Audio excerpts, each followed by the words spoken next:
ذات کے لیے کہوں، اپنے جملے کہوں تو بے شک وہ سوال کر سکتا ہے، مگر ممبروں کا صحیح استعمال نہیں ہو رہا ہے۔ آج گھروں کی ناچاکیاں ہم نے دیکھی ہیں، اس پر میں نے پوری سیریز بیان کی ہے، کم سے کم 6-7 جمعوں میں۔ ذرا سی باتوں پر تنازع ہیں، اور تنازع یہاں تک پہنچ جاتے ہیں کہ پولیس چوکی تک وہ تنازع پہنچ جاتے ہیں، اور پھر کیا ہوتا ہے، بیٹی میری جو ہے پریشان رہ رہی ہے، ذرا سی بات پر بیٹی پریشان رہ رہی ہے، پھر وہ گھر بیٹی بیٹھ جاتی ہے، پھر اس کے لڑکے کے خلاف جو ہے مقدمے ہوتے ہیں، اور یہاں تک مقدمے ہوتے ہیں کہ اس کے بھائی نے میرے ساتھ یہ کیا ہے، اس کے دیور نے میرے ساتھ یہ کیا ہے، اس کے باپ نے میرے ساتھ یہ کیا ہے، یہاں تک مقدمے ہوئے ہیں۔ پوچھیں جو وکیل صاحب سے، یہ بیٹھے ہوئے ہیں یہاں تک، اور پھر ہمارے فیصلے کون سنتا ہے؟ غیر سنتا ہے۔ ہماری مائیں، ہماری بیٹیاں، ہماری بہنیں دیکھیں آج کچہریوں کی سیڑھیوں پہ کس طریقے سے گھومتی ہوتی ہیں، کوئی غیر نظر آتا ہے؟ 2%، 1%، کیا بات ہے؟ کیا ہم ارے ممبروں پر، محرابوں پر جن لوگوں کو اللہ نے فائز کیا ہے، ارے تمہارے پاس وہ طاقت ہے کہ قوم کی تقدیر تم ان ممبروں سے بدل سکتے ہو۔ صحیح حق بات پہنچاؤ نا، ڈر کس بات کا ہے؟ رزق کا مالک اللہ ہے، روزی کا مالک اللہ ہے، جو اللہ نے ہماری تقدیر میں لکھ رکھا ہے اسے کوئی چھین نہیں سکتا ہے، اور اگر ہماری تقدیر میں جو چیز نہیں لکھی ہے، کچھ بھی کر لو، چودھری صاحب کو راضی کر لو، جو ہے متولی صاحب کو راضی کر لو، صدر صاحب کو راضی کر لو، وہ آپ کو ملنے والی نہیں ہے۔ اور پھر آگے سنیے، امام کوئی اگر ممبر سے کہہ بھی دیتا ہے، کہہ دیتا ہے کہ تیرے گھر میں اگر شادی ہو رہی ہے تو ڈی جے نہیں بجنا چاہیے، تیرے یہاں نکاح نہیں پڑھاؤں گا، تو وہ 10 لوگوں کو لے کر کھڑا ہو جاتا ہے، یہ امام اچھا نہیں ہے، اس کو نکالیے۔ 10 لوگوں کو لے کر کھڑا ہو جاتا ہے کہ اس کو نکالیے۔ حضرت معذرت کے ساتھ مجھے بہت کچھ کہنا تھا کہ وہ 10 لوگوں کو لے کر کھڑا ہو جاتا ہے، کس کے خلاف کھڑا ہو رہا ہے؟ وارثان رسول کے خلاف کھڑا ہو رہا ہے، وہ جو رسول اللہ کی بات کر رہا ہے اس کے لیے کھڑا ہو رہا ہے، وہ جو رسول اللہ کی تعلیم تم کو دے رہا ہے اس کے خلاف کھڑا ہو رہا ہے۔ یاد رکھیں، اور پھر کیا ہوتا ہے، چوکوں میں جا کر ان اماموں کی جو ہے برائیاں ہوتی ہیں، غیبتیں ہوتی ہیں۔ میں ایک واقعہ آپ کو سناؤں، بتاؤ جس امام کی آپ غیبت کر رہے ہو، جو وارث رسول ہے، وہ رسول اللہ کے منبر پر کھڑا ہوا ہے، چوک میں جا کر جو ہے اس کے خلاف تم بغاوتیں لگائے ہوئے ہو، تو کیا رسول تم سے راضی ہو جائے گا؟ کیا خدا تم سے راضی ہو جائے گا؟ ایک شخص ہے مدینے کے اندر، چھوٹا سا واقعہ سنا کر اپنی بات کو آپ کو ختم کر دیتا ہوں۔ ایک شخص ہے مدینے کے اندر، وہ اللہ کے حبیب علیہ الصلوۃ والسلام کا وصال ہو جاتا ہے۔ وصال کے بعد اس شخص کا یہ معمول تھا کہ روزانہ حضور کے قبر انور پر حاضری دیتا تھا، روزانہ حاضر دیتا تھا، اور ہوتا یہ تھا، اس حاضری کا نتیجہ یہ ہوتا تھا کہ حضور اس کے خواب میں روزانہ تشریف لایا کرتے تھے۔ حضور اس کے خواب میں روزانہ تشریف لاتے تھے، وہ آتا تھا، صلاۃ و سلام پڑھتا تھا، رسول اللہ سے عقیدت و محبت کا اظہار کرتا تھا، رات کو سوتا تھا، مصطفیٰ کا دیدار ہو جایا کرتا تھا، رات کو سوتا تھا، مصطفیٰ کا دیدار ہو جایا کرتا تھا۔ ایک دن یہ ہوا کہ حضور کے روزے پر آیا، حاضری دی، صلاۃ و سلام پڑھا، عقیدت کا اظہار کیا، اور مدینے کے بازار میں چلا گیا۔ میں علماء سے بھی کہتا ہوں اور عوام سے بھی کہتا ہوں اس بات کو، جب بازار میں چلا گیا، ایک کتب خانے کے اندر گیا، تاریخ مدینہ پر اس نے ایک کتاب لی، خریدی، اور اس کتاب کو لا کر جو ہے گھر کے اندر رکھ دیا۔ بات ختم ہو گئی۔ اب دوسرے دن ہوا یہ، رسول اللہ کی بارگاہ میں پھر پہنچا، اور پہنچنے کے بعد کہا، یا رسول اللہ، آج تک اپنا دیدار سے آپ مجھے مشرف کیا کرتے تھے، رات آپ خواب میں نہیں آئے، کیا بات ہے؟ کیا مجھ سے غلطی ہو گئی ہے؟ مجھ سے کیا غلطی ہو گئی ہے؟ اب وہ روتا ہے، پیٹتا ہے، سر کو نوچتا ہے، یا رسول اللہ آپ خواب میں نہیں آ رہے ہیں۔ 1 دن ہو گیا، 2 دن ہو گئے، 3 دن ہو گئے، حتیٰ کہ 15 دن گزر گئے۔ جب 15 دن گزر گئے، بارگاہ رسالت میں پھر آیا، قبر انور کے قریب آیا، لوٹنے لگا، رونے لگا، اپنا حال بے حال کرنے لگا۔ لہذا اس دن اٹھنے کے بعد پھر گھر پر پہنچا، 15 دن کے بعد دیکھا کہ مصطفیٰ پھر اس کے خواب میں آ جاتے ہیں، مصطفیٰ پھر اس کے خواب میں آ جاتے ہیں۔ پہلا سوال یہ کرتا ہے یا رسول اللہ اپنی زیارت سے روزانہ مشرف کرایا کرتے تھے، 15 دن کا گیپ ہو گیا ہے، آپ خواب میں نہیں آئے، یا رسول اللہ مجھ سے کوئی غلطی ہو گئی ہے، مجھ سے کوئی غلطی ہو گئی، کوئی گستاخی ہو گئی؟ اللہ کے حبیب علیہ الصلوۃ والسلام نے خواب میں اس سے کہا، اور یہ بات یاد رکھیں، حدیث پاک ہے کہ اللہ کے رسول کو جس نے خواب میں دیکھا، حضور فرماتے ہیں اس نے مجھے ہی خواب میں دیکھا، شیطان میری شکل میں نہیں آ سکتا۔ اور آج بھی مصطفیٰ جس کے خواب میں آ جائیں ولایت کا منصب اس کو مل جایا کرتا ہے، آج بھی آ جائیں۔ مگر یہ خواب میں کب آئیں گے؟ حضور خواب میں آج بھی آ جائیں گے، اپنے دیوانوں کو، اپنے غلاموں کو اپنی زیارت سے مشرف آج بھی کرا دیں گے۔ اللہ نے آپ کو وہ طاقت عطا فرمائی ہے۔ لوگ چاہے کچھ کہتے ہوں، کچھ کتابوں میں لکھتے ہوں، کوئی عقیدہ رکھا ہو، لیکن ہمارا عقیدہ یہ ہے کہ اللہ کے حبیب علیہ الصلاۃ والسلام اپنی مرضی سے جہاں چاہیں جا سکتے ہیں، اللہ نے آپ کو یہ اختیار عطا فرمایا ہے۔ پہلا سوال یہ کیا، یا رسول اللہ آپ خواب میں نہیں آئے، کیا بات ہے؟ کیا مجھ سے کوئی گستاخی ہو گئی؟ اللہ کے حبیب علیہ الصلوۃ والسلام فرماتے ہیں نہیں، تجھ سے کوئی گستاخی نہیں ہوئی، درود پاک بھی برابر پڑھتا ہے، قرآن عظیم کی تلاوت بھی برابر کرتا ہے، تو مجھ پر درود و سلام کے نذرانے بھی برابر بھیجتا ہے۔ یا رسول اللہ پھر کیا غلطی ہوئی؟ نماز قضا ہو گئی؟ نہیں یا رسول اللہ، اللہ کے رسول نے فرمایا نہیں، تجھ سے نماز بھی قضا نہیں ہوئی ہے۔ تو وہ کون سی غلطی ہوئی کہ جس کی بنا پر یا رسول اللہ اپنی زیارت سے آپ نے معروم کرا دیا، مجھے کر دیا؟ اب وہ جملہ سنیے، کہا کچھ نہیں، تو ایک روز میرے در پر آیا، قبر انور پر آیا، تو نے صلاۃ و سلام پڑھا، درود کے نذرانے پڑھے، اور مدینے کے بازاروں میں پہنچ گیا، کتاب خریدی، اور کتاب خریدنے کے بعد تو نے اپنی جا کے لائبریری کے اندر اس کو رکھ دیا کہ یا رسول اللہ میں نے تو اس کا بھی مطالعہ بھی نہیں کیا ہے، صرف خریدی تھی اور لا کر رکھ دیا تھا۔ کیا کہتے ہیں؟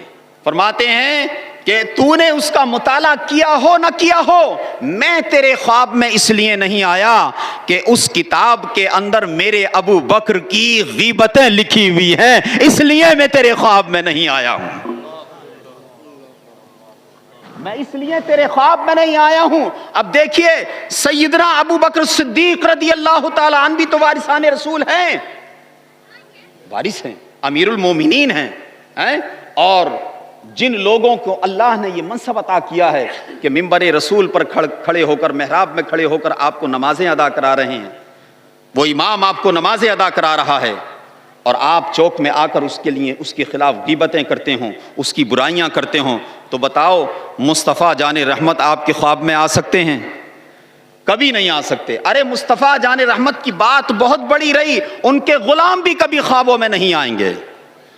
اور میں یہ بات کہتا ہوں کہ اللہ کے رسول کو اگر راضی کرنا ہے تو یہ تو بات قرآن نے دو ٹوک کہہ دی ہے، قل ان کنتم تحبون اللہ فاتبعونی یحببکم اللہ ویغفر لکم ذنوبکم، یہ بات دو ٹوک کہہ دی ہے۔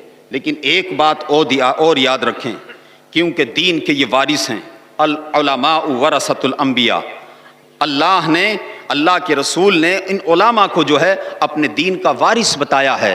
اگر ان سے نفرت کرنا شروع کر دی، سمجھ لو دنیا میں بھی تمہاری عزت نہیں ہوگی، ایسا نہ ہو کہ قبر میں بھی تمہاری کہیں جو ہے کھچائی نہ ہو جائے اور ڈنڈے نہ پڑیں اور تمہارے اوپر کہیں عذاب نہ ہو، اس لیے کہ جب رسول اللہ کا ایک وارث، اس کی غیبتیں کتاب میں لکھی ہوئی تھیں، اس کو یہ پتہ بھی نہیں تھا کہ اس میں ابو بکر صدیق کے خلاف غیبتیں لکھی ہیں، مصطفیٰ نے اپنی زیارت سے محروم کر دیا۔ تو پھر یاد رکھو ان اماموں کی جو ہے تم قدر کیا کرو، یہ علم والے ہیں، اور یاد رکھو کم سے کم اتنا تو کرو، میں اپنی گفتگو کو سمیٹ رہا ہوں، اتنا تو کرو، سب سے پہلے فرمایا کہ عالم بنو، عالم بنو، کوشش کرو کہ عالم بنو، اور یہ بھی نہ ہو سکے تو متعلم بنو، اور یہ بھی نہ ہو سکے تو علم والوں سے محبت کرنا شروع کر دو، اور یہ بھی نہ ہو سکے محبت بھی نہیں کر رہے ہو، اگر تمہاری محبت دلوں میں جگہ محبت نہیں کر رہی ہے تو علم والوں کی صحبت میں بیٹھنا شروع کر دو۔ ان چاروں چیزوں میں سے ایک چیز کو اپنا لو، اللہ نے چاہا یہی وارثان رسول کے صدقے میں اللہ تمہیں جنت عطا فرما دے گا، تمہیں جنت عطا فرما دے گا۔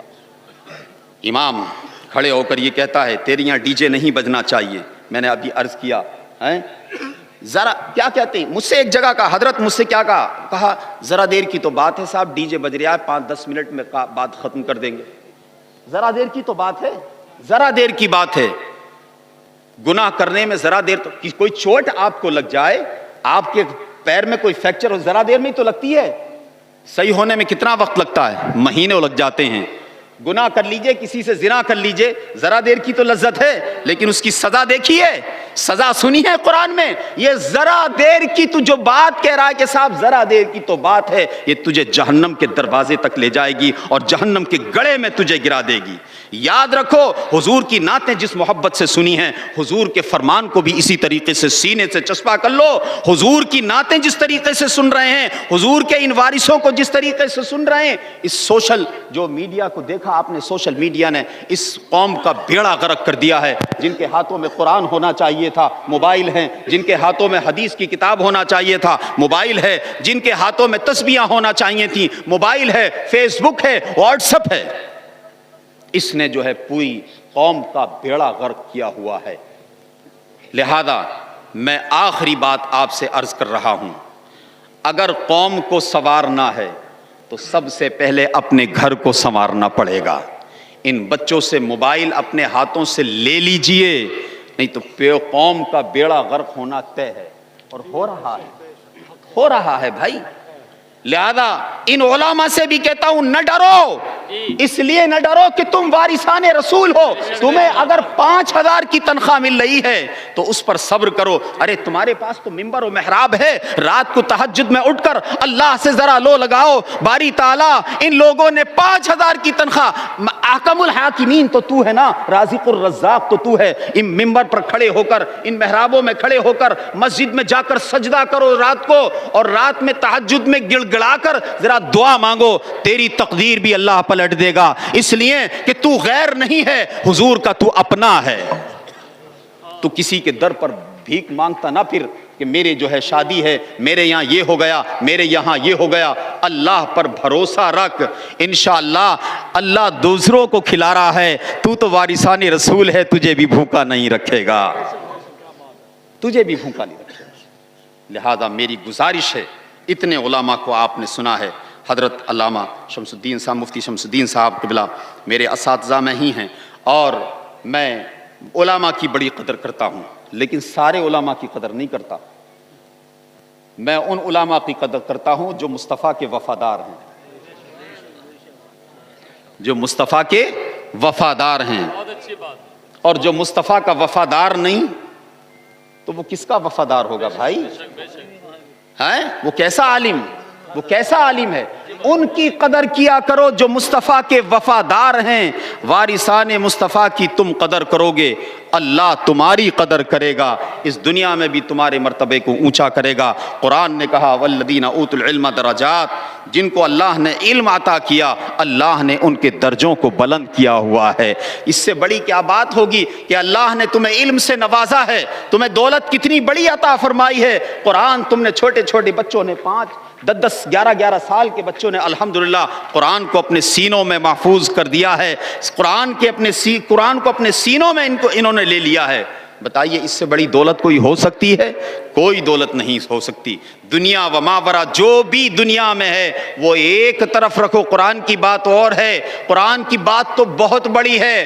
کلمہ طیبہ آپ کا ایمان، جو ایمان ہے آپ کا، اس کی قیمت یہ ہے کہ دنیا و دنیا کا میں ماورا، جو دنیا میں جو کچھ ہے وہ ایک پلے میں رکھ دو، اور دنیا میں جو کچھ ہے وہ ایک پلے میں رکھ دو، اور مصطفیٰ کا کلمہ ایک پلے میں رکھ دو، پھر بھی جو ہے یہ کلمہ بھاری ہے، پھر بھی یہ بھاری ہے۔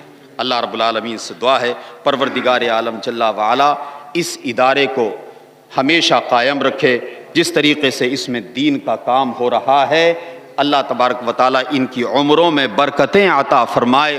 اور یاد رکھیں، اگر اجازت ہو تو 1 منٹ میں 2 جملے اور کہہ دوں، باقی حضرت وضاحت فرما دیں گے۔ سب سے پہلے اپنے گھر سے اصلاح کرنے کی کوشش کرو۔ حضور کا وہ فرمان 3 باتیں، تمہارے یہاں گھر جب اولاد پیدا ہو جائے نا تو اس کو اچھا نام سے نوازو، اچھے نام سے، للو، بپو، چپو یہ سب مت رکھو، انبیاء کے نام رکھو، اور محمد الرسول اللہ کا نام محمد کتنا پیارا ہے، اس نام کو رکھو، اس نام سے تمہیں جو ہے محشر میں پکارا جائے گا۔ یہ پہلا کام ہے، یہ پہلا حق ہے ماں باپ کا۔